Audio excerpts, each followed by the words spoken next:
Weather events. I don't need to tell Vermonters about this. This is becoming more and more a daily kind of catastrophe, not only here but around the world. Yesterday, hurricane force winds in Britain in December. Not too many people had experienced that there before. Storm surges that flooded coastal communities. Just imagine what would happen if the ocean was just a little bit higher and that occurred. That's likely to be happening in the future. Pandemics are another real concern of people that are planning for resilient communities. How do we respond to pandemics? How are we able to cope when a lot of our essential personnel in the fire department, in the schools, in the hospitals might be coming down with some disease that they have to stay home to prevent other people from getting? You know, this is some of the things we do when we're planning for resilience, because a pandemic would be a shock that we'd have to figure out how to cope with and rebound from. Of course, another thing that's unfortunately occurring on an exponential trajectory right now is global species extinction. We're seeing the largest extinction since the age of the great dinosaurs. This has massive implications for us as a human family and as a planet. And the more we can do to mitigate this in our communities by planning for biodiversity, by protecting the species that are here already, the better off we are. Now, this is a list of the losses that were acknowledged by September of 2008 in the last great economic crisis. All adds up to $358 billion out of a total of $1.2 billion that was lost. The global economy kind of lost. Like, you know, have you ever lost your keys to your car? They lost $1,200 billion. You know, it was just wiped off the books. What does that mean? What does that mean? For a lot of people, it meant they lost their life savings. They lost their ability to retire. They lost their ability not to work after they hit 65 because they had investments in the stock market and it was wiped out. Or they had trusted somebody named Bernie Madoff with their fortunes and it all vanished. Now, what we know about resilience comes out of a group of scientists and economists that have been studying the interaction of natural and ecosystems and human systems for a long time. I apologize for this, but they've identified 4 clear phases of the life cycle of a system. The growth phase, which you can't read very well, that's the yellow phase. The conservation phase, where resources get locked up and complexity increases. The rapid release phase, where those locked up resources collapse. This is the nature of collapse, remember? And then the reorganization and renewal phase that leads again to the growth phase. You can even recognize these phases in the development of a normal human being or in a forest. In a forest, the growth phase would be that phase where you have millions and millions of trees, the little teeny trees that start to repopulate after a fire or after and then the conservation phase in a forest would be when those big old growth trees are taking over the forest and the forest has less diversity, more resources locked up into those big structures. The rapid release phase, would be, I gotta get closer, can't see it. There we are. The rapid release phase would be the forest fire. And what we know from studying these systems is that if you're worried about collapse and you're concerned about resilience, there are strategies that are appropriate for each of these phases to better make yourselves safe as you move through that phase. The phases aren't necessarily deterministic or linear, but they are generally followed by any type of living system. So the type of strategies that are appropriate for the collapse phase or for the rapid release phase in any system are what? What might you think would be good to have if you knew you were going to be going through some type of forest fire type catastrophe or economic catastrophe? What kind of systems might help with that? Well, redundant systems for one thing. Having a diversity of options so that all of your eggs aren't in the proverbial one basket. That's one of the things that can make ecosystems quite fragile. We know that. Monocultures are fragile. More diversity, less fragility. Now, again, scientists studying this in the intersection of human and ecosystems have found that there's actually a bit of a balancing point between efficiency, which is a system that has maybe more of a monoculture, like our monetary system. We have one kind of monetary system globally, even though it pans out into a number of different currencies. It's privately owned bank debt money. I can bring my dollar to the other side of the planet and turn it into a bank over there, and it'll change it into something I can use there locally. That is a very efficient system, one type of money that's recognized worldwide. But when the banks own the money, and the banks make mistakes, like loaning it to people they shouldn't loan it to maybe, or investing in a ballooning derivatives and shadow financial market like is happening now, and the whole system comes crashing down around their ears because of that structure, then our entire economic system follows. That's the problem of a monoculture.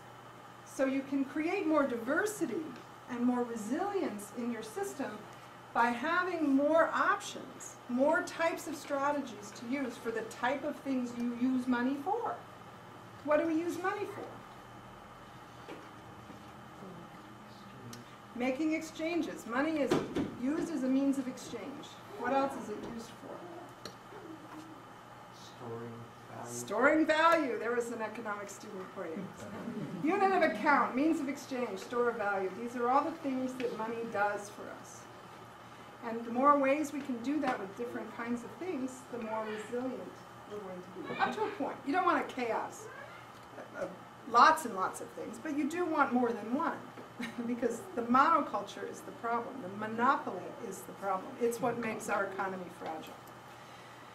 Now, we've seen a lot of exponential trajectories that are going through that are leading to these types of problems. And I don't hear a lot of people arguing with me in the room that we're facing some serious concerns. Climate change, economic problems, these types of the energy problems, these are all very serious issues.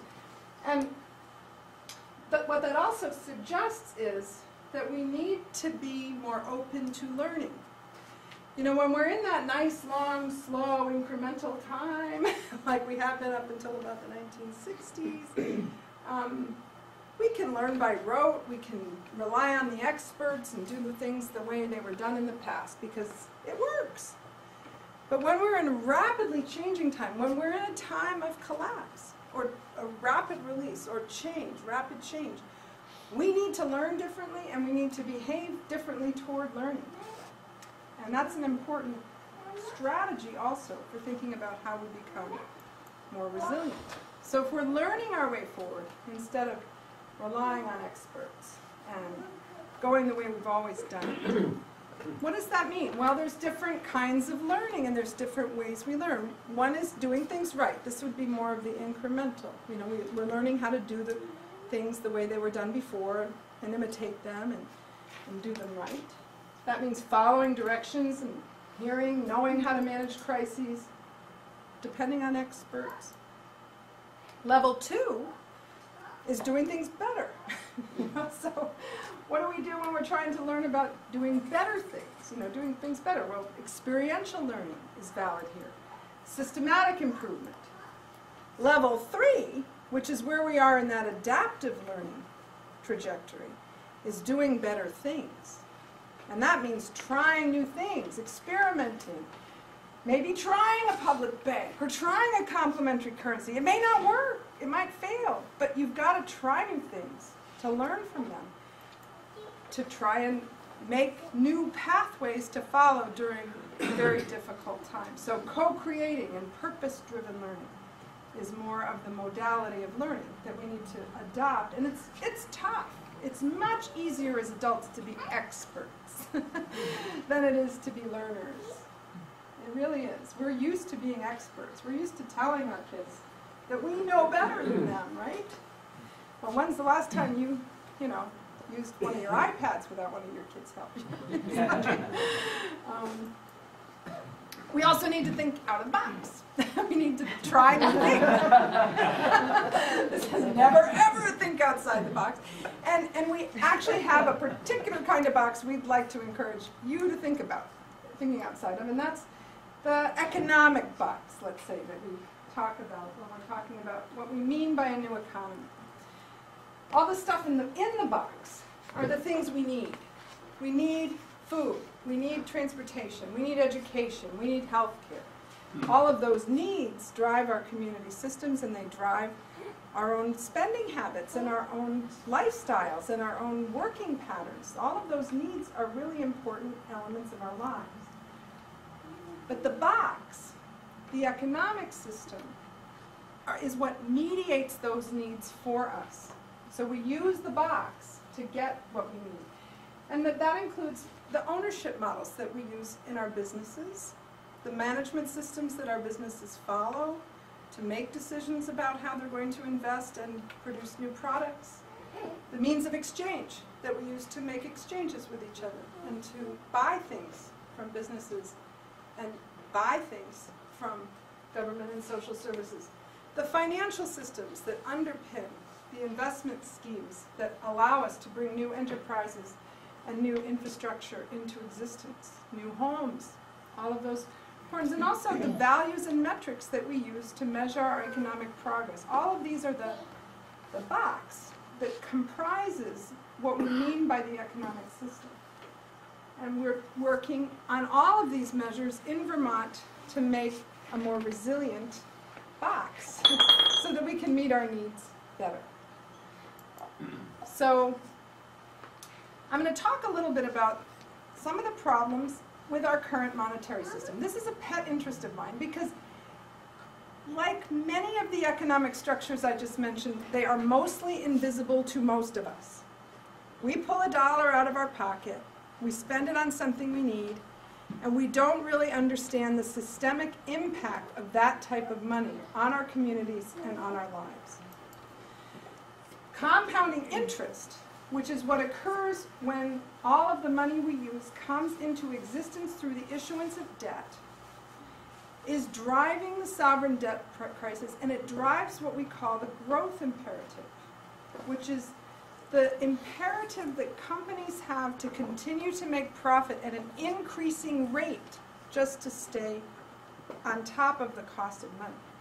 If companies are largely financed with debt, it's not sufficient for them to simply make a profit. They have to continually make bigger profits to stay in business because they owe money, and that compounding interest on the money they owe and on the very monetary system we use itself is a big problem. The interest that we pay on all this money that comes into existence is the largest hidden tax that all of us pay on everything we buy and everything we use. The other thing that the system does is it systematically extracts wealth from people that don't have money, and it transfers it to people that do. The very existence of what the Occupy movement called the 99% and the 1% is because of the structure of the monetary system. When they occupied Wall Street, they were in the right place because the banks of Wall Street are the ones that run the monetary system. But I haven't necessarily seen a lot of the solutions coming out that address those issues. And of course, as I've been saying, the monoculture makes the whole system quite fragile because if we're depending on this one kind of money, which I'm not inherently critical of, there are some good things that that monetary system does. The problem is that we use it for everything. It's good to have a monetary system that supports high prices for scarce things like oil and other things, which it does do well. The monetary system values things that are scarce. It's not good that that same scarcity valuing mechanism is also used for elder care and child care and social services and participation in government and arts and culture and recreation and spirituality and all of those things that we need in abundance and that we need to value more than we do. Of course, the systemic impacts of this debt-based money system are that we systematically devalue the future by discounting it. How many people have heard of the discount rate and understand it? Raise your hands. Nobody. Right. But this is the mechanism of decision making that even as a government employee I've had to use when I've invested in major infrastructure projects like the district energy system we built in Montpelier. I had to systematically discount to net present value the money that we would be bringing in the future to pay down the debt-based cost of the construction of that system to make the economic argument that it was a good idea to switch from fossil fuels to biomass in Montpelier. It was a very hard argument to make. And if you're interested in more about that process, I'll be speaking about that at Lake Maury tomorrow for the meeting that's there. So I want to describe a little bit about the growth imperative, because that's another really important side effect of the monetary system that environmentalists like me are particularly concerned about, because the growth imperative is what drives human impoverishment and environmental destruction. Again, the money comes into existence through the issuance of debt. The systemic compounding interest causes the exponential growth in the money supply and these demand for profitable investments. Money chasing money is what we hear a lot about these days. That's what drives the derivatives market right now. That's what drives this shadow financial system, is because they need to continuously find new things to invest in. That's why you hear about companies now going into communities where there's been a lot of foreclosures and buying up all the houses to rent them out, because they need that investment, and the money needs to find places to make more money. They have to make a profit at an increasing rate. I covered that one. And that's really what the growth imperative does on a systemic scale to cause problems for both humanity and the natural world. Now, the money supply, you can see over time, and this takes us almost to our current day, is growing at an exponential rate. And that's because of the compounding interest function of money and the fractional reserve system that banks use to generate new money.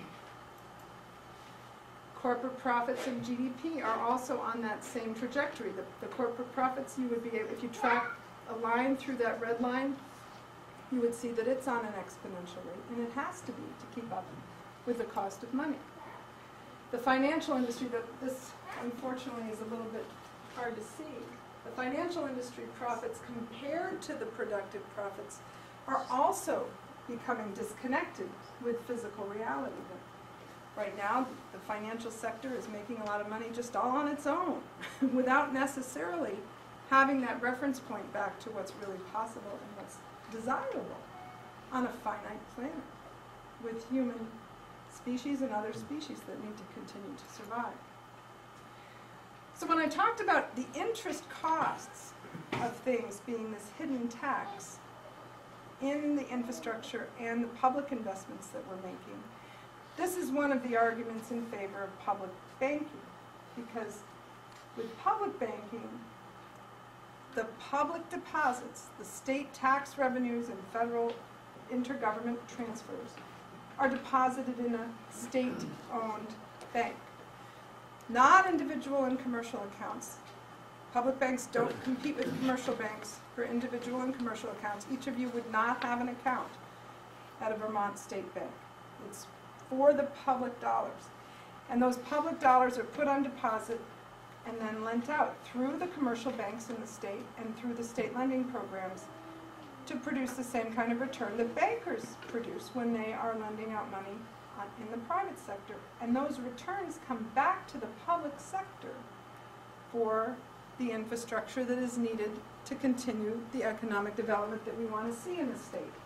So my friend Margaret Kennedy did an analysis of the different interest components of the public investments that we made. She found that in garbage collection, the cost of interest on capital was relatively low, 12%. The cost of drinking water, the interest cost of drinking water investments is more like 38%. And the interest cost on public housing is a whopping 77%. Now these are currently interest payments that are going back to the private banking industry for these investments. When we bond by the government, when we issue bonds, we're issuing bonds to bondholders in the private sector and paying interest on those bonds to the private sector, and that's where these costs come from. So it's not just in public sector investments, but it's in a lot of the different productivity, the things that are produced. 35 to 40% of everything we buy just about goes to interest, and fully 29% of business profits right now are going to the financial industry. It's this money-making machine that is just producing more of its own and not doing anybody much good, frankly. What it is doing is it's consolidating wealth. It's creating this travesty that we're living in right now, where the disparity between the rich and the poor is getting bigger and bigger. So we have a very small group of people that are immeasurably wealthy, and increasing numbers of people that are actually impoverished and not able to maintain a decent lifestyle. That's a problem, and this chart illustrates it because it shows the household sector debt, which is also on an exponential trajectory. So we're getting into debt more and more and more as households, as we have less and less money in real wealth to continue to increase, to have a decent standard of living. So the Vermonters for a New Economy, with funding from the Denali Meadows Institute, has just finished a study on what the economic impact of a public bank would be in Vermont. We looked very carefully at the existing banking institutions that are here already, lending money as public entities. Those include the Vermont Economic Development Authority, the Vermont Housing Finance Agency, the Vermont Student Assistance Corporation, and the Municipal Bond Bank. Vermont essentially already has a state bank because we already do the lending through those 4 agencies. North Dakota, which has had a state bank since 1919, doesn't have those entities. It doesn't do state-level lending. All of its lending is done through private, local, commercial community banks because it takes the public deposits and makes loan programs available through those privately owned community banks. They do the lending. Here, we have this kind of interesting hybrid where the public entities like VITA and VSAC and VHFA do the public sector lending already. But instead of using the money we already have, the tax receipts that we collect in the federal intergovernmental transfers, VITA borrows money from the Wall Street to do that lending. That's a little nutty if you think about it. All we really need to do to set up this private banking system or public banking system is give depository rights to these public entities that already do the lending. And there is legislation that's going to be introduced this session to do just that. So we use some percentage of the money we already collect in tax receipts to do that lending instead of borrowing it from elsewhere. That's really all the difference between what we're talking about and what already exists in Vermont.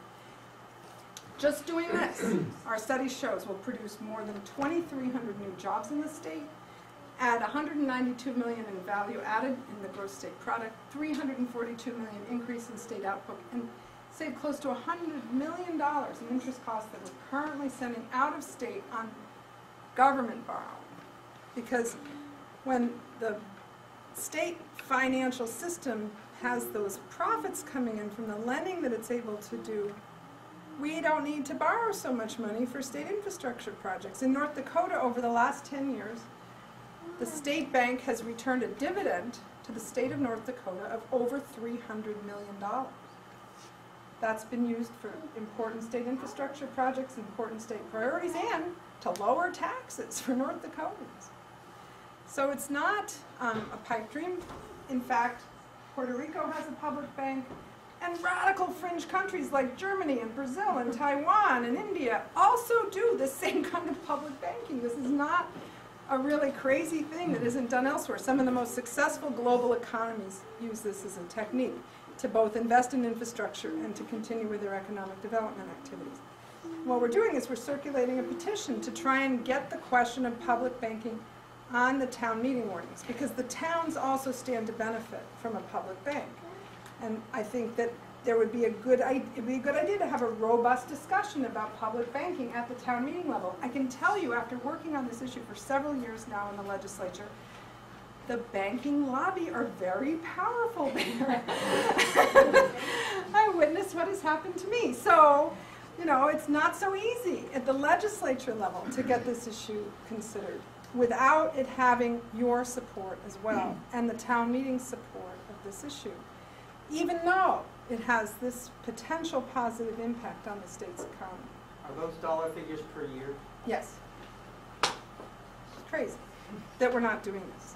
We're the same size as North Dakota. You know, populations are about the same. As I said, we already have done the hardest part of this exercise because we already do the public lending. All that we need to do is give VITA the state deposits. Right now, the vast majority of state deposits goes to TD Bank North. It's $350 million daily average. So this isn't small change we're talking about. It's a fairly substantial amount of money, and that's why they're not terribly excited about this idea when you get the private bankers up at the table. But putting that $350 million to work for Vermont instead of sending it out of state to build the XL pipeline, which is what TD Bank is doing with the money, is probably a better idea. Do we have investments that we need to make in Vermont? Yes, we do. And the study looks very carefully at all the areas in the Vermont economy that are crying out for this kind of investment that haven't had it because a lot of the money we have and we collect locally is siphoned out of state. So in order to understand the economy, and we're going to play the game in a minute, you need to understand the circular flow. Right? I remember when I was in college and I took my first economics course, I had this great professor named Ruben Zugro, and he was always talking circular flow. You got to understand the circular flow because this is where the multiplier effect comes from. This is how the economy works. It's like a circulation system. It's like it's likened to our bodies and the blood that we create in our bodies to keep our bodies lively. That's how money circulates in the system. And of course, the banks are the black box of the Western economy. We put our money into the banks, and we all think it stays there. No, it doesn't stay there. That's how come they can sometimes pay you a little bit of interest on your deposits because they turn around and lend 90% of that money out to the economy to help businesses start up, to help people build and buy houses, to help people educate their children. You know, the banking system is what drives the multiplier effect in our economy, but unfortunately, because we've come to rely only on that form of economic circulation, we've created an economy that is really fragile and that is subject to these boom and bust cycles that have occurred a bunch of times in our lifetime.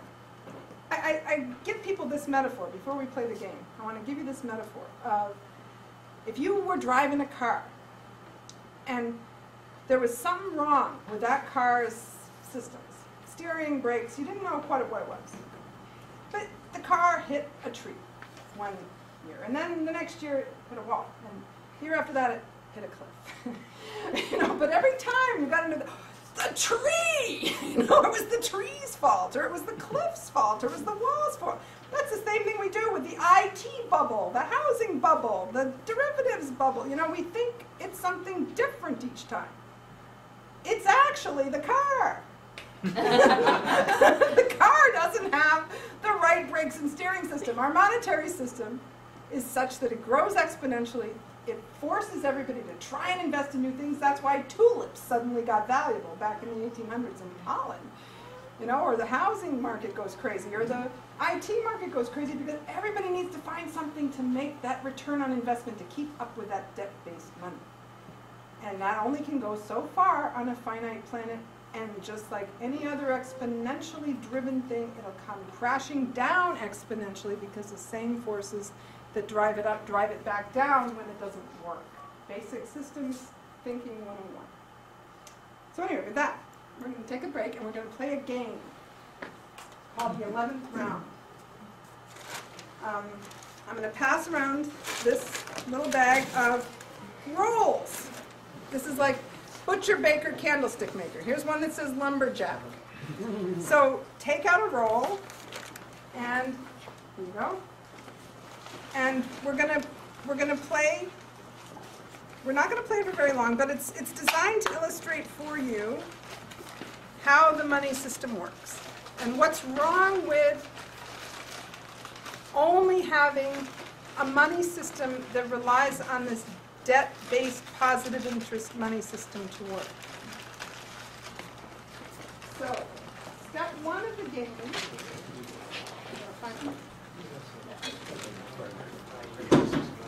Once you have your roll, I'm going to give you a few little pieces of paper. Each person needs one of these? Yes, if you want to play with it. There may not be enough to go around, in which case you can make up one of your own. So I'm also going to pass around this pile of paper. You just take a couple pieces of paper, because what we're going to start with is what we call a mutual credit system. This is actually the origin of economic exchange, not exactly barter, which is what a lot of people think.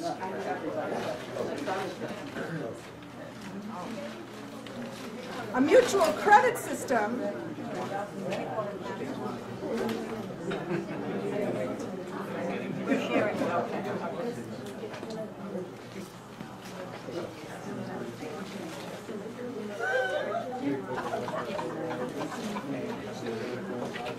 Now, I didn't bring a whole pile of pens, so I'm hoping that you all have something to write with. A mutual credit system is a little bit like barter, only it's done with IOU. So if you're a baker, like here's from somebody that played this game before. They traded 4 loaves of bread with somebody. But instead of actually giving them the bread, right then and there, they gave them an IOU for that bread. That's what the little piece of paper signifies. Mutual credit. A time bank is fundamentally a mutual credit system. A commercial barter system is fundamentally a mutual credit system. It's just a way of making exchanges with each other using the credit you have available. The 4 loaves of bread doesn't have any interest attached. You are agreeing to make 4 loaves of bread for somebody else in return for maybe them making a cabinet for you, if you're a carpenter. Got 5 suits here from somebody who wanted to make exchanges around sewing. Painting. Somebody was making a painting in exchange for bread. Maybe there's an artist out there, right? Laborers can trade time and hours for different things. So what I want you to do, we're going to all stand up and we're going to mingle.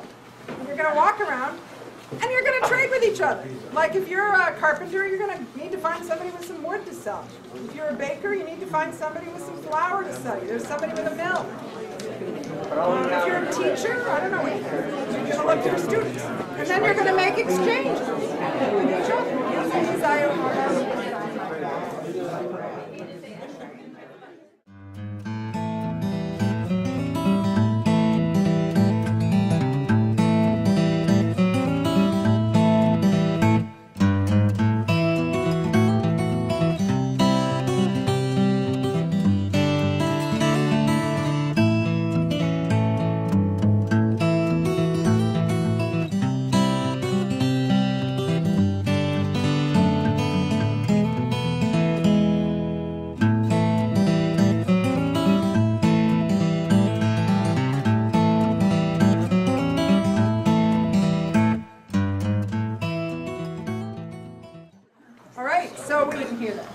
Okay, now, I realized as we were handing out the rolls out that I don't think I have enough of the money to do the second round. So we're going to have to do that in our heads.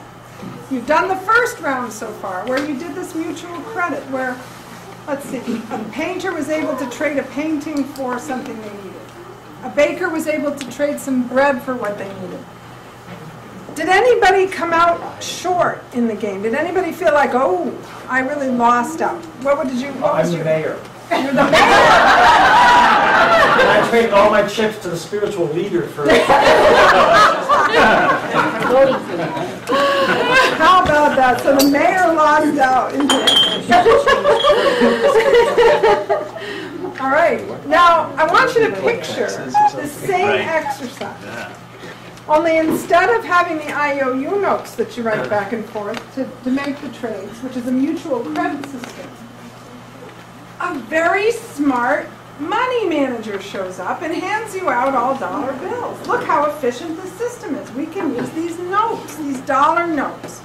And you're each going to get 10 of them. But the trick is, at the end of the game, you have have to pay the interest on those notes. So when you have your 10 notes to begin with, you'll go out and you'll make the trades. And at the end of the game, you've got to come up with 11 notes so that you make sure that you pay your interest. That's why it's called the 11th round. Sometimes we play the game with rounds, little round coins. What happens when we play that round, when I have a little fewer people and more of the money to pass around, should have known to bring more money, is some people do very well. Some people, like the baker, usually makes a lot of money selling bread, and they have maybe 15 rounds or 15 notes at the end of the game. They can pay their interest easily. But somebody with something that's a little bit less in demand, the mayor, the fireman, maybe, he didn't find any fires to put out this round. They end up with fewer notes, and they don't have the interest to pay back at the end of the year on that debt. Now, in a real-life situation, what does that mean? That means they go bankrupt. That means that that person is taken out of the economic system and put into debtor's prison if it's the 1800s or the 1700s, or even our age. So when you play that second round and you start to understand that the interest is this artificial thing that's layered on top of our productive capacity, it's actually not created. It's a function of the financial system that is appropriate in certain applications, but it's not appropriate for the entire system. And the fact that we base the entire system on it now, I'm amazed how many people think we still run on the gold standard. That there's some inherent value behind all these notes that we use to make trades with. The only value behind those notes is that somebody has agreed to pay them back with interest. All of the notes that are circulating come into existence through the issuance of debt. So they all have interest attached to them. And that interest serves as a systemic drag on the system that balloons our indebtedness as a country, that balloons our indebtedness as municipalities, that balloons our indebtedness as human beings. And that debt we can see in these charts, we can feel it in our daily lives, and it's something that we really need to mitigate. So, in addition to public banking, where the profits from the debt would go back to the public for public purposes, there are other solutions, and we're going to talk about that for a few minutes. Now, what happens with this neat money system that we have is that we actually create wealth by bringing money into existence. The bankers got a good deal going. They're inventing something out of air, and they're getting to charge money for it. In fact, we have a musical interlude to explain that to you. But this is a bunch of songs we've written to help illustrate the points that we're making. And the first song we're going to sing is on page 2. It's called Making Money Out of Air. This is about the banking system, but it's also about the history of how we've made wealth in this country. Back in a few generations ago when we were on the gold standard, maybe some of our grandfathers went out and panned that gold to make the money they used. Then the railroads came through and industrialization happened, and now we have a brave new world, and that's what we're going to sing about. Here we go. This is my friend Michael. We form a little band called the New Economistas.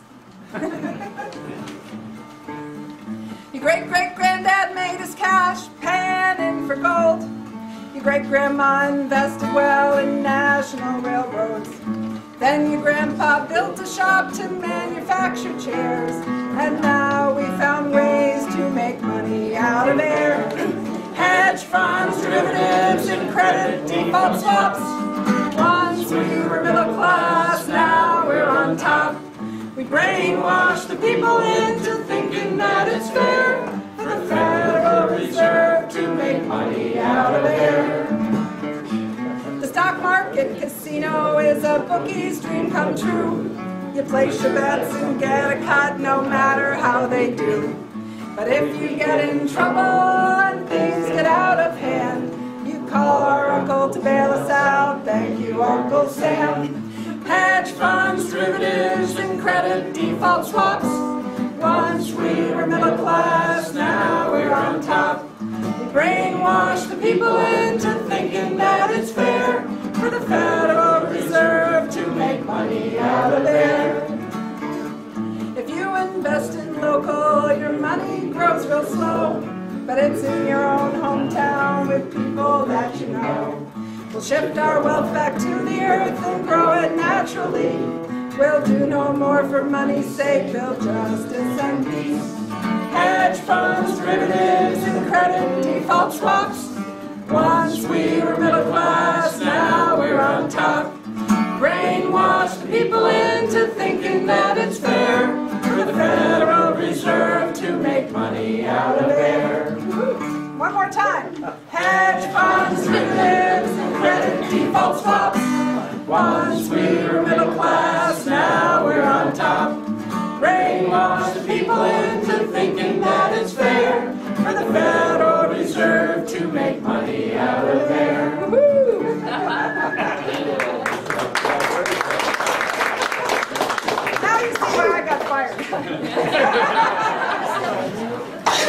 Anyway, so what happens is the banks make money out of air. The Federal Reserve brings all that money into existence by entering new numbers into its computer system. All of those magical trillions it invented during the TARP bailout of the economy were invented out of air, and when they were repaid, which most of them were, the money disappeared. It comes into existence, and then it goes out of existence. But while it's here, the banks make lots of money on it. You know, they make something out of nothing and charge the rest of us for using it. That's how the money system works. It's really that simple. And it's that simplicity, though, that creates this burgeoning debt problem that we need to solve and mitigate. So, historically, this ability to create money out of nothing was the prerogative of the king. That is why the term for the privilege of creating money is seigneurage. It goes back to the seigneur, which is the king.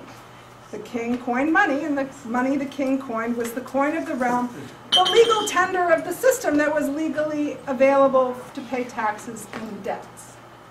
95% of the U.S. money supply exists in this form of money, demand deposits in banks. It's not the coins and dollars in your wallet. It's actually money on ledger sheets in your bank accounts. And the fractional reserve system, that system whereby you put your money in the bank and 10% of it stays there and 90% goes somewhere else. As soon as it lands in another bank, that money stays, 10% of that stays there and 90% of that goes somewhere else. It's the money, it's the banking system as a whole, not individual banks, that create this growing money supply. And it's through the fractional reserve system that occurs. So complementary currencies, which are the next topic we're going to talk about, because in addition to public banking, this is another strategy to get us to economic resilience, or where communities can issue different types of currencies to make exchanges and to create wealth. There's thousands of them in use all over the world, even here in Vermont, and they add stability and value to the economy.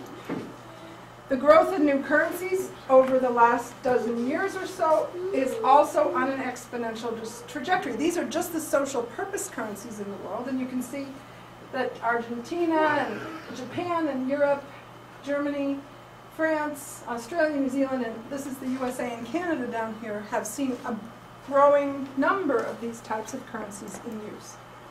Countries around the world with complementary currency systems are the ones in green. You can see they're fairly widespread, and this is even an old map. There's more of them now.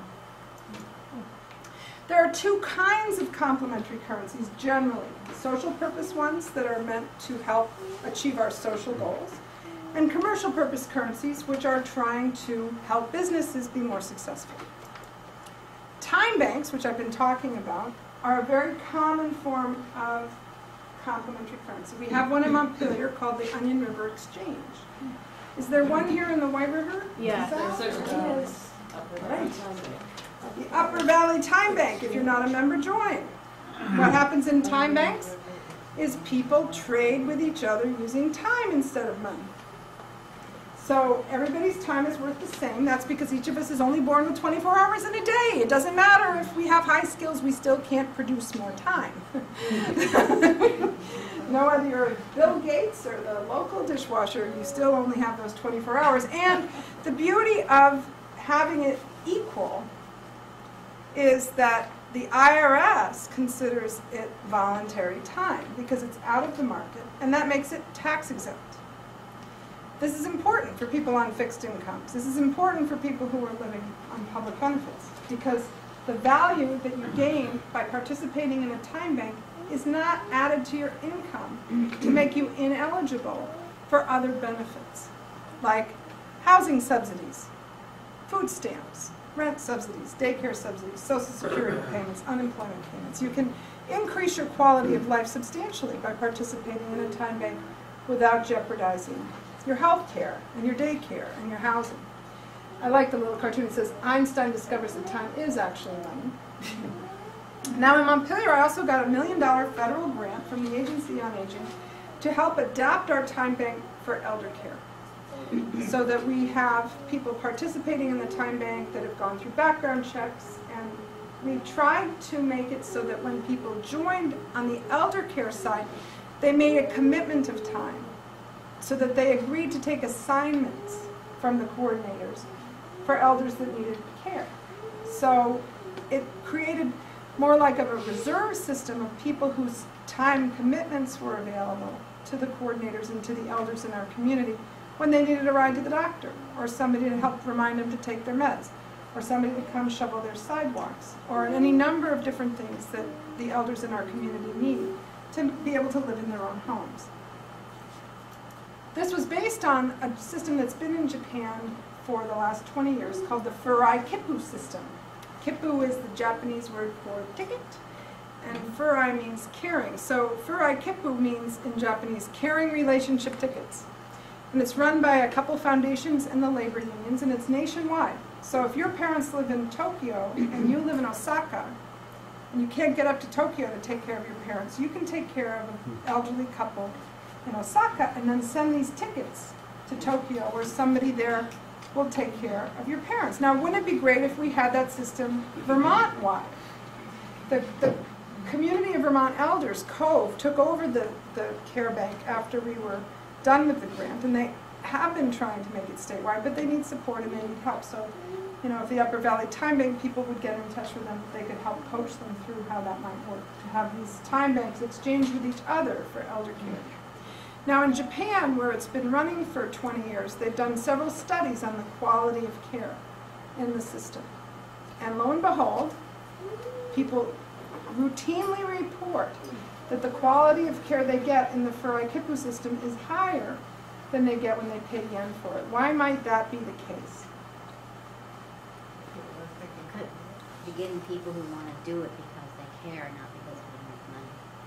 Right. You get people who are doing it hoping that their own parents might receive the same kind of care wherever they are, their family members. You get a broader cross-section of the community participating. Unfortunately, because again, we have this funny monetary system that systematically devalues things we need in abundance, like elder care. Elder care work is very low paid. And that often means that the people who are doing that work are not terribly high skilled.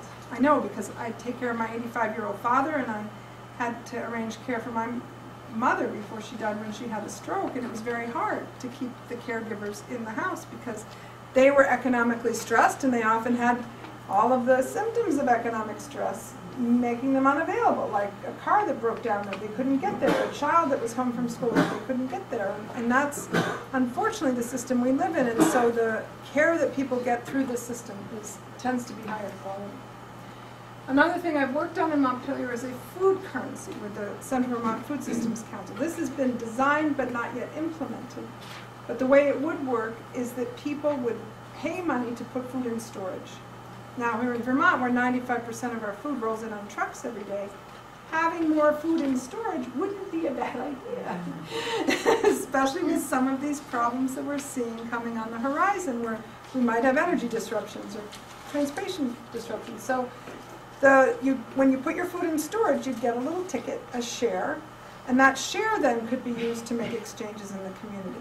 It essentially replaces the gold standard with the food standard, so that the money that you're circulating in the community would actually be based on the value of the food in storage. It would be a 100% reserve system, not a fractional reserve system, so it wouldn't have that same problematic impact on the local economy. And when we've done an analysis of it, it would also give the people in the food industry, the farmers, the food service workers, the processors, the distributors, another form of income to supplement what is often a low-paid sector in our own economy here in Vermont. Now, people that are interested in improving our education system can learn from what they've done in Brazil, where the Brazilian government implemented this tax on cell phones. Sort of like back when we were inventing televisions, the Brazilian government was concerned that these new cell phones would take away their kids' attention on their schoolwork. And so they wanted to tax the cell phones and use it for education. And they hired my co-author, Bernard Leotard, to come in and help them design a system for that education tax. And they designed this thing called the saber, where young people would earn these credits, a complementary currency, by tutoring people younger than themselves.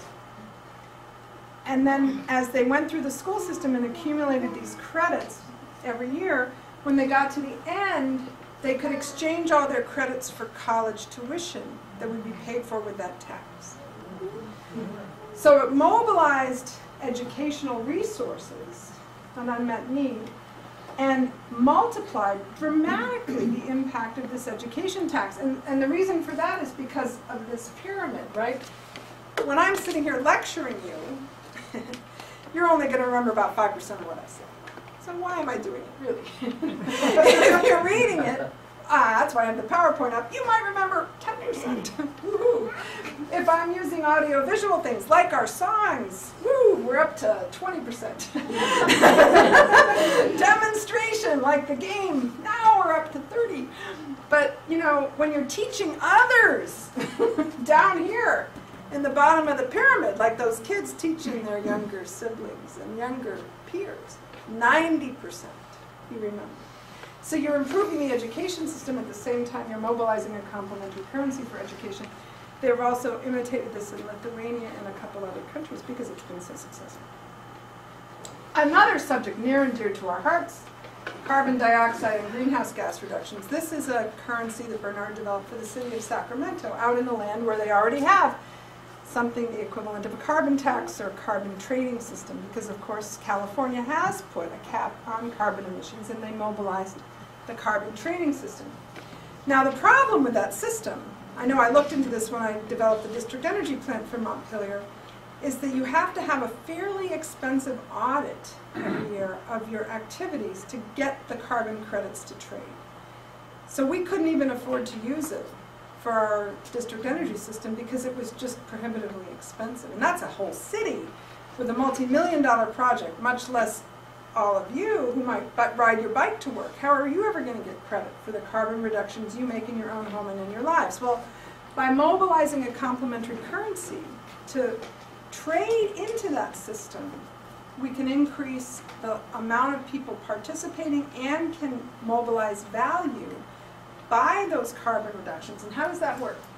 Well, if you were individuals and you made improvements to your home, measurable improvements that would obviously have to be, you know, documented, but that's possible to do. We know how much insulating your attic is going to save in an average house. Your audit will produce those results.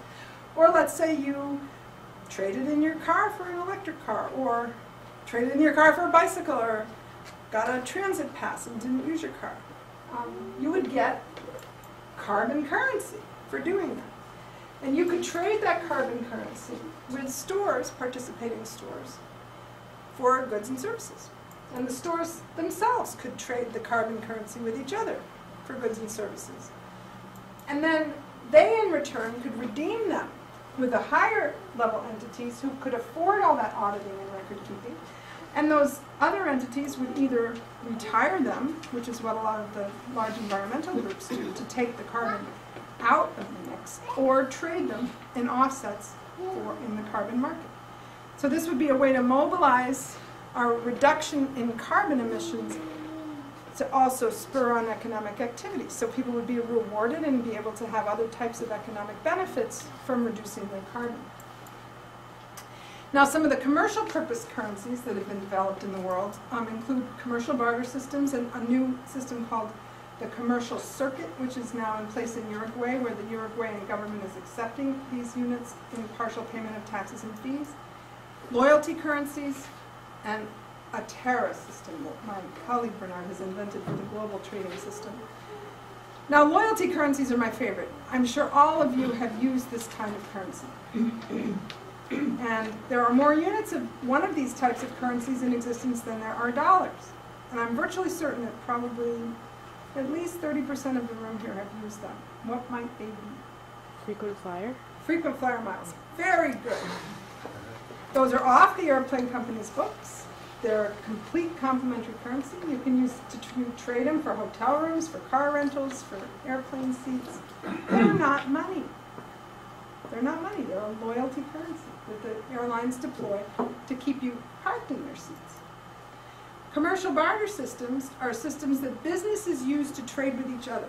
The oldest one that I'm aware of is the Veer system in Switzerland, which has been running since the last economic depression, where the businessmen over there got together and they started to realize that the reason they needed these lines of credit and bank debt from the banks was just to close the cash flow gaps in their own businesses. So they sat down in a circle. Wirtschaftsring is the name of the full name for the currency, and it means a working circle. And they decided to start offering each other mutual credit, just like you were doing in that earlier game, without interest, without loans, and without, most importantly, Swiss francs. This was just done on the ledger books between the businesses. Now the banks had a fit because they were going to not take loans from them anymore to run their businesses. But the banks were so unpopular after the last crash that the Swiss government said nothing doing. This is a fine system, and it's grown since then. Now they control billions of marks, billions of Swiss francs in money. And it's a lot of the reason that the Swiss economy is as stable as it is. Economic studies have shown that it provides a counter-cyclical force in the Swiss economy. So when the economy goes up, what do you think the use of the Veer goes? Down. Because businesses would still rather have Swiss francs they can spend on the Riviera or in Brazil or somewhere else. You know, you can't spend them out of the country. But when the economy goes down, the use of the Veer goes up. And that allows companies to stay in business. It allows them to continue to pay their workers with the money that they get from the sales, but pay each other for the products that they need in commerce with the Veer. We have a similar system already here in Vermont.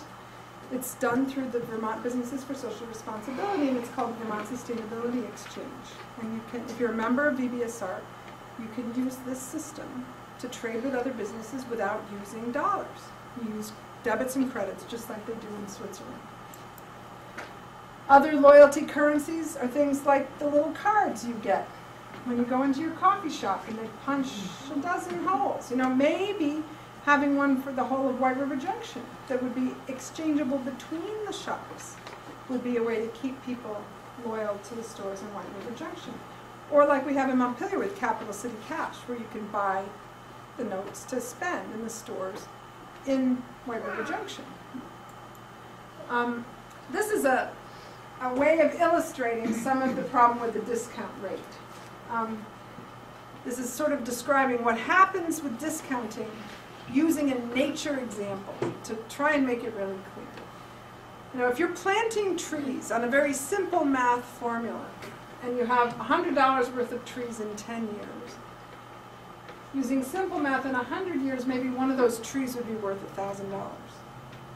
But with the discount rate, that's not what happens. From a financial viewpoint, if there's interest in the system of 5% a year, that produces a discount rate of 5% per year, because the money that is in your hand today is in the financial accounting system worth more than it will be in the future because of discounting and inflation.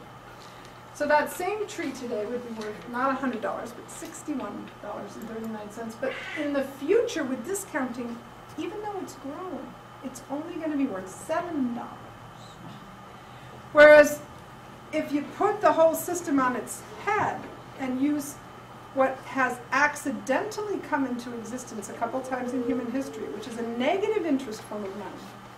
Back in ancient Egypt, they had this with food that they put in storage because the notes that they got for the food in storage, like my food currency, would devalue over time because the food would rot and the rats would eat it and the guards had to be paid. And also in the medieval times with the church money, when the church would take the money back once the bishop died, whose head was on the coins, that produced this kind of negative interest money. So if you have a demarrage system, which is the basis of this Terra system that Bernard has designed for the international economy, that same tree that might have been worth $100 in simple math would be worth $167. But in the future, would be worth a lot more. A lot more. And that's why during ancient Egypt you saw the rise of the pyramids and the aqueducts and the infrastructure that we still have in existence today. And why during the medieval period with the church coins you saw the rise of the Gothic cathedrals that are still in existence today. Because when the currency itself couldn't accumulate value through storage, because it would erode in value if you held on to it, the only thing left for the community to do was to work together to create lasting community treasures instead of individual savings accounts. So the impacts of debt-based money, again, the growth imperative, environmental destruction, human poverty, species extinction, and global war. Not too much to worry about. If we have this ecosystem of currencies where we start to develop these new local experiments in anti-poverty time banks or food currency for local farmers, health care and prevention, there's another currency there, elder care services, education, carbon currencies. Those are ways to mitigate those problems with the growth imperative in this one type of money that we use. And I have these handy books. Oh dear. There's a couple of them here, I think. Oh, did Somebody grab them. But Yeah. they also can be downloaded for free online from those different websites. Sort of funny, this was the first book Bernard and I wrote together. And this little book, it's only 20 pages long, but it's by far the most popular. It's been translated into 14 languages and used all over the world for communities that want to figure out how to make their own local currencies and make them work. So feel free to download it for free, steal this book. It gives you a step-by-step guide for how to implement a time bank or a commercial barter system, or how to identify what might work in your community. Those are some examples of what other communities have done, but one size doesn't necessarily fit all. And that's it. So how about another song to wake you all up while we go? All right. The song that occurred to me was that when I was talking about the alternatives we've been talking about with time banks and public banks. Most of the other songs we've written using the age-old model of taking a public domain tune and putting it to new words. This one was Michael's idea originally when he was thinking about, well, maybe we could stop war by sending the banks instead of. Anybody here read Confessions of a Corporate Hitman? Yeah. Well, this song is kind of about that model, right? Anyway, it's called Over There, and it's on page 4. This is to the old George Cohan song that you might remember from World War I. It was about sending the Yanks, right? Well, we're going to send the banks.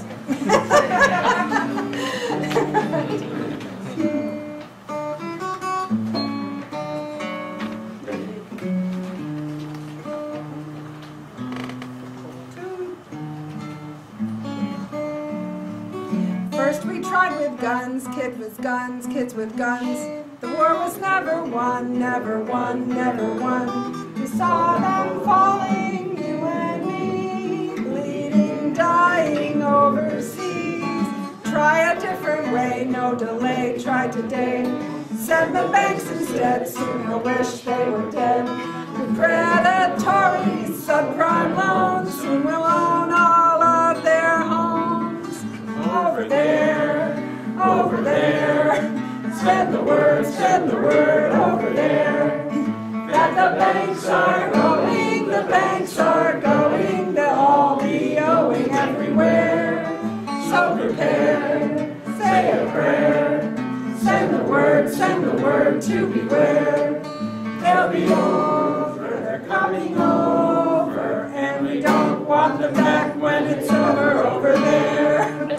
Send them Merrill Lynch, Goldman Sachs, Citibank. Soon they'll beg for tanks, no more banks, send the tanks. Before long we'll hear them cry, take them back or else we'll die. We won't take them back, cause they're finally off our backs. We don't need those banks in our towns, no thanks. Time banks and public banks are for me. Give us peace and prosperity. Over there, over there. Spread the word over there. That the banks are going, the banks are going. They'll all be owing everywhere.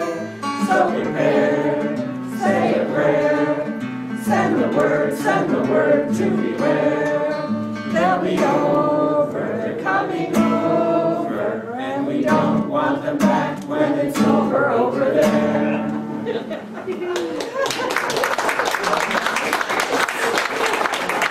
all meant in jest, you know. We all know that banks play an important role in our communities, but I think we've given them too important a role, and we need to start balancing that with other means of exchange, other stores of value, other ways of conducting our economic lives, because right now what we have is increasingly fragile. And I think the public sector of all of the sectors is most threatened by it, because in fact the banking rules have changed, and now the derivatives and the repurchase agreements have they're first in line in the event of a bank failure. Nowadays with the new bail-in system developed by the Bank for International Settlements. Anyway, another question. Yeah, was money created the same way out of thin air when we had a gold standard? Yes, in fact. The gold standard is the origin of the fractional reserve system. It came into existence because the goldsmiths, the people that kept the gold, started to realize that they could give out more of this paper than they had gold. And so the original fractional reserve system came into existence with the gold standard. It's not an alternative to that. And so that enabled them to, they'd lend out more money with these paper notes they'd give for the gold that they had in their vaults than they actually had. Other questions? Yeah? One question to that though, because when we were on a gold standard, we couldn't issue out, if there was a draw, people wanted the actual money instead of a note. They were at more risk to go bankrupt themselves because the banks had to redeem the gold. Does that make sense? Runs on banks were common back then. That was the check and the balance behind what they could do to defraud or to water down the currency. No, actually, instead, what happened were repeated panics and repeated times when there were runs on banks. That's what I'm saying. I agree with that, but I don't think the fractional reserve banking came about when the Federal Reserve was enacted, like at the turn of the century, where they figured you have paper money, but they would let a lender, let's say you put 100%, you were to deposit $50 in the bank, you could also withdraw $50 on that same deposit. That's how fractional reserve came in. Like when you had a gold standard, you couldn't do that because that's how you would run on the bank. Because they figure, oh, if you're drawing the same money you're putting in, people would want to go get their money before someone else took it, so they'd all go to the local bank and take the money out. So I just wanted to argue with you a little bit about that. The fractional reserve didn't come from necessarily the gold standard, but through means of having inflation or having a money where you could issue more paper notes against the reserve, like actual money. And then once you got off the gold standard completely, then they said, okay, that's not even a measurement of the value of the currency anymore. Now we're just going to say you can borrow exactly what you can draw on what you just deposited, and so can obviously all around they can say for every dollar made you can credit $100 for dollars, so to speak. Is that I don't want. Yeah, banking's confusing, isn't it?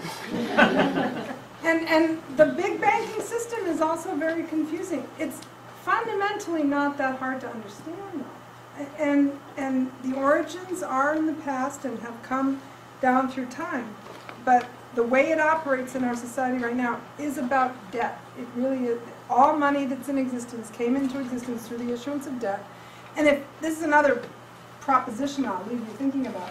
If everybody paid back all of their debt, everybody paid back everything they own, the governments, the people, the businesses, there would be no money. Did you have a question?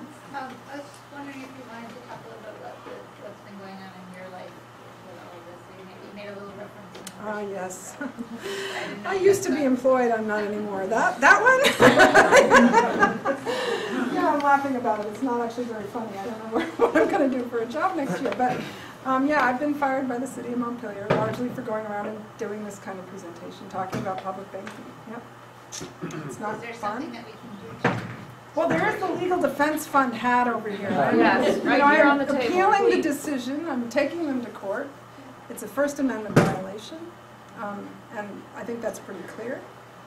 There's been a lot of activity trying to, I think it's called pretext and revisionist history, since the original violation occurred, to try and make it sound like, oh, she was doing a horrible job to begin with, but it's, you know, laughable. That wasn't the case. Anyway, so I'm appealing. I'm very impressed with all this. I guess I'm also a little bit confused as to how it sort of becomes implemented, you know, with this sort of exchange system. You know, I have some skills, probably not that great. I mean, to go from rather just my label being a farmer here, I'm not actually a pretty bad farmer, to tell you the truth. I probably couldn't even grow enough food for myself versus much less anybody else. But it seems like our economy is really based on sort of a mega stores, you know, Best Buy and Walmart that you know, probably totally integrate into this big money banking system. And how do you sort of get them to? Are we talking about the same? Well, this because is an it seems like to me like that's the dominant economy. You're raising an interesting point, and it's actually why I call these currencies complementary currencies rather than alternative currencies, because they're designed to run alongside the existing system, not replace it. Because I actually think replacing the existing system is impossible. I really do. It's a big central system that a bunch of Vermonters, as try hard as we might, aren't going to change anytime soon. But what we can do, and there are powerful interests at work that want to keep it in place. This is part of the reason I'm not employed by the city anymore. The systems have also evolved over decades. The whole energy system has evolved over, I mean, the fossil fuel system has evolved over 150 years from central Pennsylvania with the first oil well. So that's 150 years of evolution of a system that pretty much dominates every aspect of our lives. And to transition into something else, to me, would take, it's hard to sort of transition into something that supplies all that same energy to everything we use. Everything in this room is oil-based. It's all oil-based. It's all transported. It's all manufactured. It's all consumed. The food is all oil-based. Our clothing is all oil-based. Our housing is all oil-based. So I just don't understand how this helps us become sustainable, because it seems like if we have a collapse, all the people that work at Walmart, and they're going to be starving. But let's go back to what makes a resilient Yeah. system. What makes for resiliency in a system? And what makes for a lack of resiliency in a system? Those are the questions you ask when you're trying to figure out what kinds of strategies could we take to make ourselves more resilient. And these solutions are not panaceas.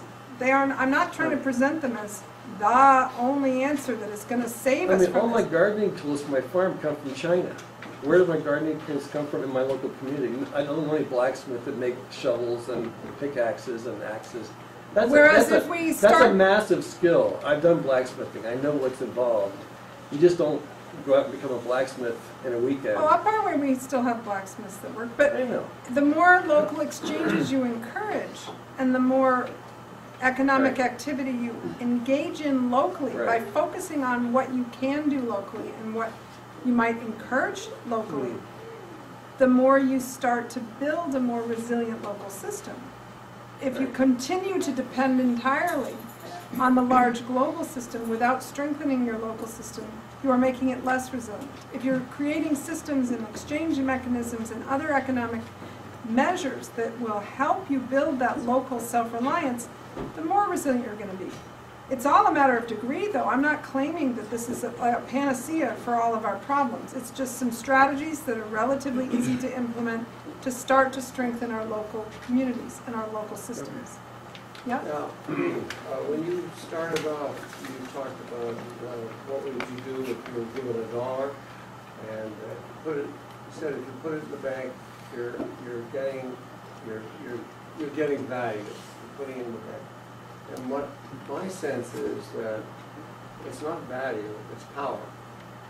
It's power that you can do damage with, devalue the planet, or you can do something else with that is either neutral or adds value to the planet. And one of the things that seems to me is kind of happening, and it touches on everything, is that over the millennia of civilization, human civilization, we've all assumed that the planet was big enough to absorb anything we do. All of a sudden, we're realizing that that's not the case. But all our institutions, Our economic and our system, economic system in assumptions. particular, doesn't even take the value of the planet into consideration. So if you really want to make a change, wouldn't it have to involve an intrinsic inclusion of the planet's biosphere and human health and everything else when you take an action, when you receive an income? It would all have to be, should be based on adding value to the planet, but at least not taking it away. Well, there is a large school of thought in ecological economics that has actually been working on doing exactly that, which is monetizing the value of environmental services. I agree with doing that to a certain extent. However, by monetizing it and not acknowledging the role of the monetary system itself in driving some of those destructive forces, they're ignoring one of the more powerful drivers of environmental destruction. And so I think it's important to do both, to both look at what the real values are of environmental services in monetary terms, just like you're suggesting, rather than assuming them to be zero, which is exactly what most of the classical economic model does right now. Right. I mean, you're right. We've come from an era, even in my grandfather and great-grandfather's age, where the planet was abundant and people were scarce, to an era where people are abundant and the planet is scarce. And we haven't adapted our systems fast enough to manage that transition. And you're absolutely right. I haven't heard you mention cooperatives. Many of us are associated with co-ops, and it certainly is involves community and Great, yeah, cooperatives and worker-owned businesses are two of the important ownership models that we're talking about in the new economy that are really important. And you're right, I could have a few slides on that just to talk about it. It's one of those panels in the box I talked about was the ownership models. Because, again, if we own our enterprises as a community, if we distribute the ownership of the way we bring things into production, and even of banking. Credit unions are a cooperative form of banking. King Arthur Flour is owned by the workers. The food co-ops that we belong to, the farming co-ops that we belong to, all have more democratically structured productive enterprises than when they're owned by just a few shareholders and all of the benefit flows to them. That's a very important consideration and an important pillar, in a way, of what we're talking about in the economy. You're absolutely right. Other questions? Here and then there? Yes, what is your impression of digital currencies, which seem to be rising up rapidly? Well, even Time Banks in Montpelier is run on the computer. Bitcoin, it's kind of funny. Bitcoin is a little more like a trading mechanism than it is like a complementary currency. Now, if you're actually a geek and you can bring it into existence through the programming, it works a little more like a complementary currency, but those folks are rare. Most of the people that use Bitcoin buy it with currency and then just uses it as an exchange mechanism to get around other different financial transactions. That's been a problem because it's been used to launder money, it's been used in the drug trade. It's a trading mechanism more than it is an actual complementary currency. But I think it's also made the financial system nervous because it showed that it can work without being connected to the financial system.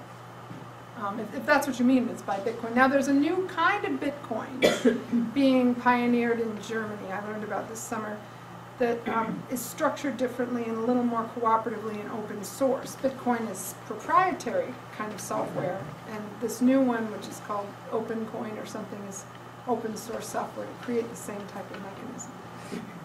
Over here, and then over here. Yeah. Are you familiar with Tom Hartman's book, The Crash of 2016? I've heard of it, I haven't read it. I think you should pick up a copy. What does it say that's particularly interesting? Well, he outlines exactly what is going to happen and what has happened for every generation since the country was created and how this cycle goes. And he's mapping out the history, and he's expressing how if we don't make drastic changes, we're going to, in 2016 or thereabouts, we're going to go through the same economic crash that we did in 1929. Interesting. Okay, thanks. Over here, and then back over here. Yeah, could you walk us through how a food storage currency works and kind of go through a cycle of how that works? Sure. So the way it would work is it would start off with an entrepreneur, and that's kind of what I was missing because I didn't have time then to actually be that entrepreneur. But start off with somebody who's willing to manage food and storage. That person might, let's say, buy a few pallets of dried rice and dried beans. Something easy to store, to start off with, to give you your basic food storage facility. And then you'd sell shares of those rice and beans to people. And that would be based partly on the value that you pay for the rice and beans, or how much it costs to grow them if you grow them yourself. And also a margin for management costs and transaction costs and things like that. So if I was buying, I'd say, okay, I'm going to give you $300. I want to know that I have $300 worth of rice and beans in your barn, let's say. And you've got nice dry storage and you're keeping it temperature controlled and keeping the rats and the mice out. It's all good. Then I take those shares and I can spend them at the local food co-op. Because the local food co-op knows that they could either go back to your food storage and get those rice and beans if they needed to, or they could pay their workers with the food credits. The workers would know they could always come back to your barn and get the rice and beans if they needed to, or they could maybe buy a meal in a restaurant. The meal in the restaurant, again, the restaurant, they cooked rice and beans, they could always come back and get it if they needed to. But that circulation function of those shares in the economy would actually increase the economic activity in the economy and could be used as a layer of value on top of the dollar transactions, because you're not necessarily going to pay for all of your purchase of whatever it is you're buying with those food shares, but it could be a proportion of the purchase. And places could use it as a supplemental pay for their workers or supplemental pay for some of the food products in circulation. The way I had designed it, you could actually make transactions online using the food shares, which you actually purchase with real money, food credits, which are a little more like a time bank kind of mutual credit system layered on top, or real dollars. So you could use combinations of those three types of of currencies. One, real bank money. One, this sort of hybrid combination of money and food currency. And the third, a pure debit and credit mutual credit system that could be built on top of the trusting relationships that will be developed with that food share system being put into place. Now there's this open source software that is made in Netherlands called Cyclos, which you can just download. If you have an Apache server, you can set it up. You have to be a little geeky to do that. I'm not. I paid somebody to set it up, but it wasn't that expensive. And the neat thing about Cyclos is it's like a business model in a box. Once you have that software set up on your system and you've downloaded the documentation, you can read through the documentation and figure out how you could make that currency work.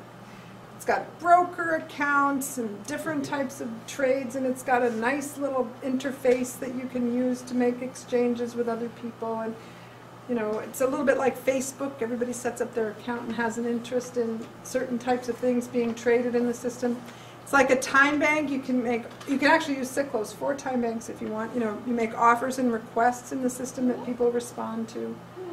So it's a great way to set up an exchange system using any type of currency, but that's the one I used to develop the model farm stand for the food currency.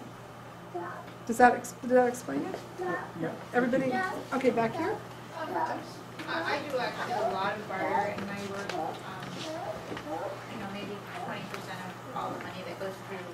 Sometimes I don't tell the difference. Taxable. Right. And the places where I have trouble figuring out paying things is, yeah, you don't want to put me on camera, I mess with that. Oh, good point. Mortgage and insurance stuff are the things that, like, if only I could find, you know. Oh, the stuff that the banks want you to pay.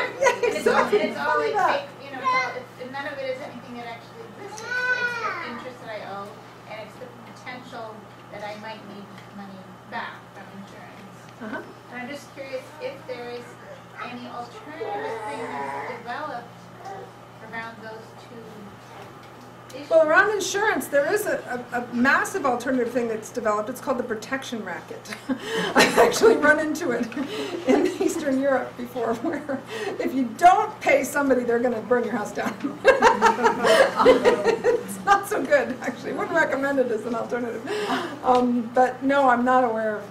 Although, with housing, we did design a housing currency for the city of Newburgh that, as far as I know, they haven't used. I did a lot of work with the city of Newburgh, and if any of you have ever been there, it's a little bit like a piece of the South Bronx transposed upriver. It's a burnt-out, gang-infested, really difficult city, and they have a lot of these beautiful old houses that are all boarded up and turned into crack houses and things. And we figured out a way, and the city owns a lot of it because of tax sale, and the fact that they've all just gone derelict and no taxes have been collected. And so what we structured for the city was a system whereby they could take some of those tax sale blocks of properties, transfer them at very low cost to a community development agency, and then have that community development agency train local people to repair homes and invest in the homes. And then the people, it's sort of like a Habitat for Humanity model, only instead of the sweat equity, they would actually get a housing currency that would pay for part of their work time working on the homes.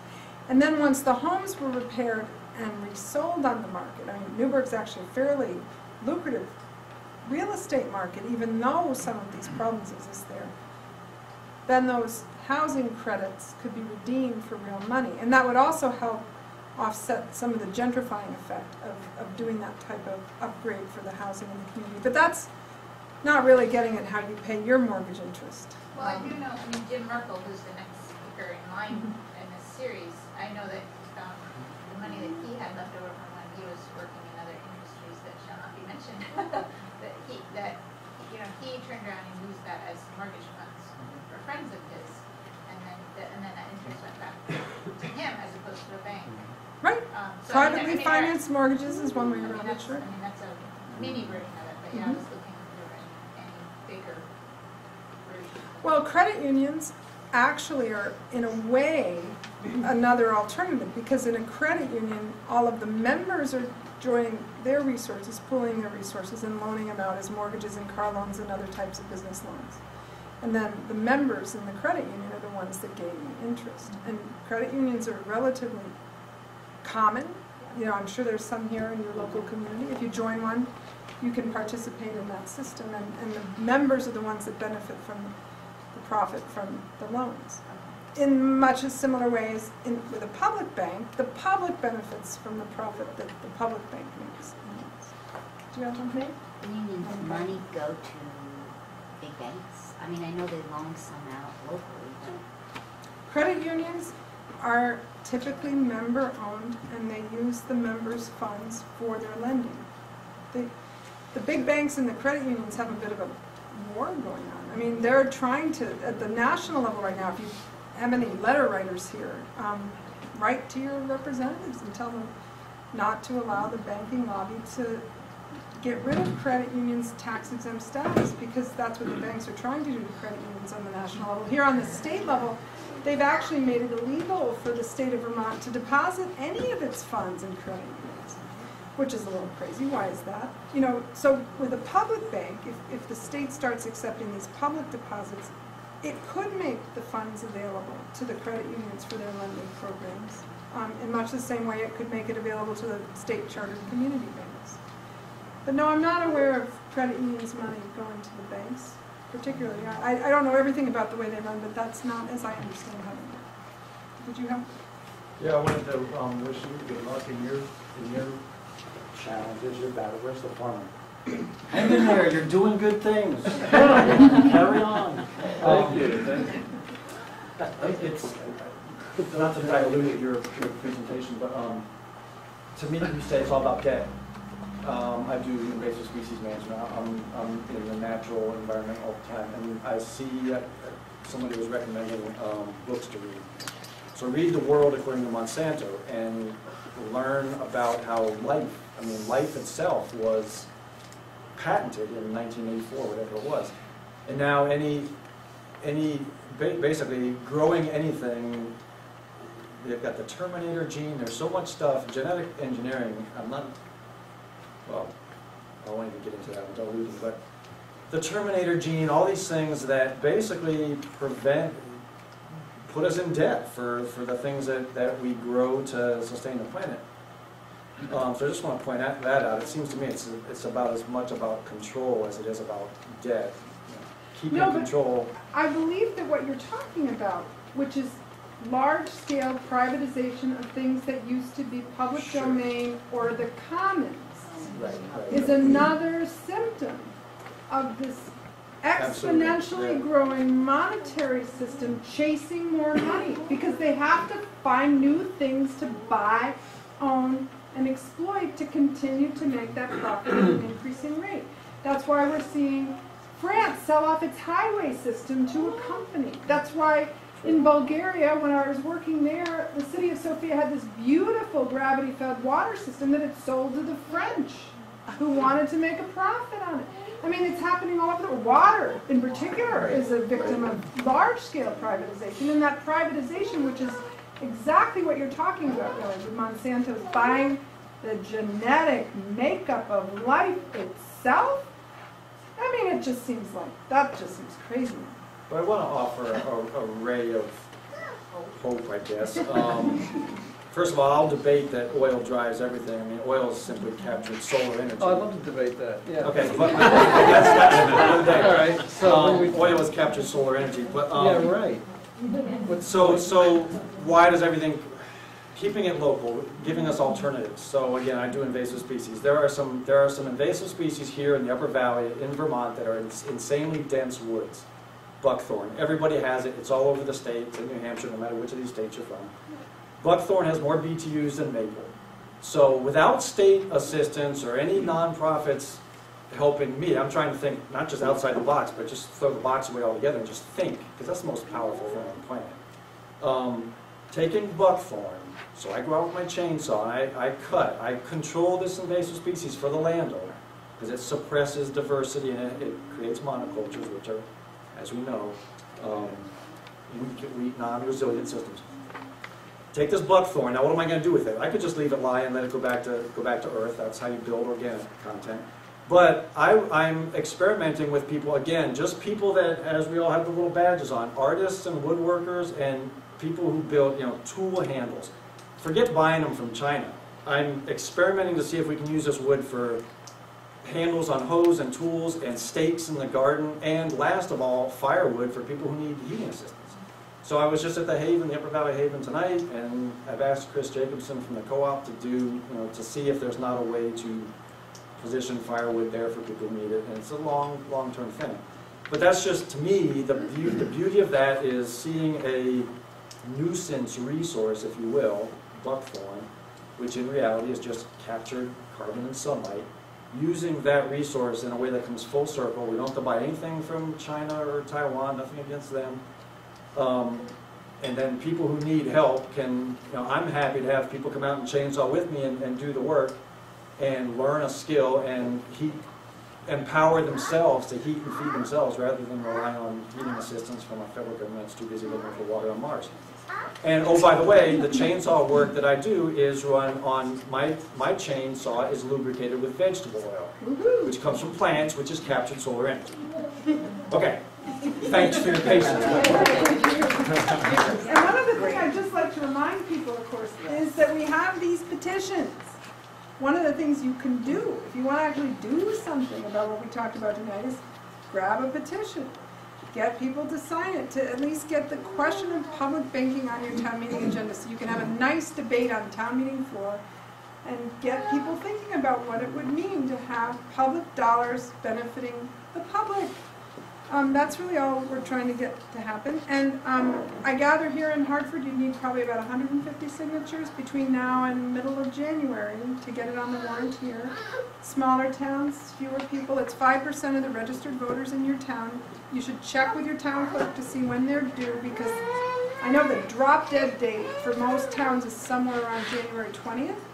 To make sure it's on the town meeting warning, but you should get it in earlier than that so you can double check and make sure everybody's registered and have some extra signatures just to make sure. But we are trying to get that on as many town meeting warnings as we can, because the banker lobbyists can't be at all the town meetings like they are at the legislature, and maybe that'll help people understand it better without the kind of misinformation that they're getting up in Montpelier. Yeah, back there. Thank you for all this great information. I was wondering if the PowerPoint or any of the video content will be available, or if you have a website where all this... Sure. Yeah, I'm happy to put the PowerPoint on our website for you to download. Which is? These here, globalcommunity.org. We also have one from vtneweconomy.org. I'll just upload them to both of those when I get home. Thank you. Okay, so just a couple of closing comments before we all shuffle out of here. I just wanted to say again, Gwen, thank you so much for your presentation.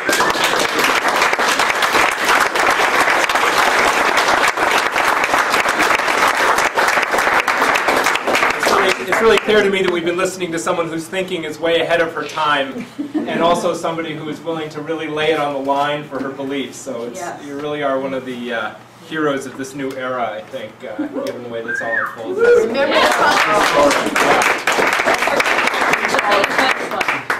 Yeah, please don't forget to take the, what are we calling them, the debt-based value storage units and stuff them there into that.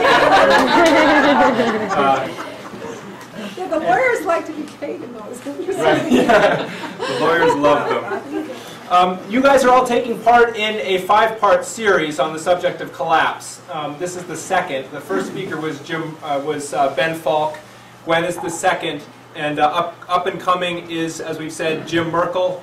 And then Marta Cerrone from the Dinella Meadows Institute is speaking the first Friday in February and March, respectively. And then we'll close up on the first Friday in April with a community forum to talk about intertransition and how that relates with some of the storylines and themes that we've been talking about. Both of these upcoming lectures and talks are going to be equally historic to the ones that we've already heard. So please do continue on with that. First, what are those dates? That's the first Friday in February and the first Friday in March. And then again, the community forum is the first Friday, 2/7 and 3/7. And April 4th. And 4/4. And part of the purpose of these gatherings is to galvanize action, is to begin to shift the dialogue so that we can begin to talk about some of the changes that our environment, our economy, our social structures, our political system, all of these things are going through together, and for the purpose of being able to support one another. Sometimes hearing this news, we start to feel a little bit funny or a little uneasy about the way things are shifting. We don't all have the strength to be on the very, very frontier of it, and for that purpose, we need the support of one another. So it's really important for us all to get together this way, and that's a big part of what this is all about. These particular talk series does not happen just by mistake. There's a bunch of people here who have been working very hard. If you are on that team, would you please stand up? We have Patricia has put in a lot of work. Karen Meany, Laura Simon, and Debbie Dagley, and does that cover And everyone? yourself. And myself, Simon Dennis. And our wonderful videographer. Okay, And our videographer. and our videographer for the whole series so far, Tatiana. This series has been supported financially by Chelsea Green Books, who is the publisher for some of the speakers. New England Grassroots Environmental Fund has supported us as well. Sierra Club, Occupy the Upper Valley. Am I forgetting anyone? Well, 350.org. 350.org. 350 Vermont. So anyway, there's a coalition of different organizations also working on the same frontier that are backing us up here and supporting us. And in addition, we'd also like to thank the Bugbee Senior Center, where we all here. This is a unique facility in terms of its ability to host an event like this. They make it available free of charge, and they're very trusting with us to do so. So anyway, again, thank you all for coming out. It's really, it's fantastic to see the crowd here, still here 2 hours later, talking about this complicated topic. Thank you, Gwen. Anyway, back.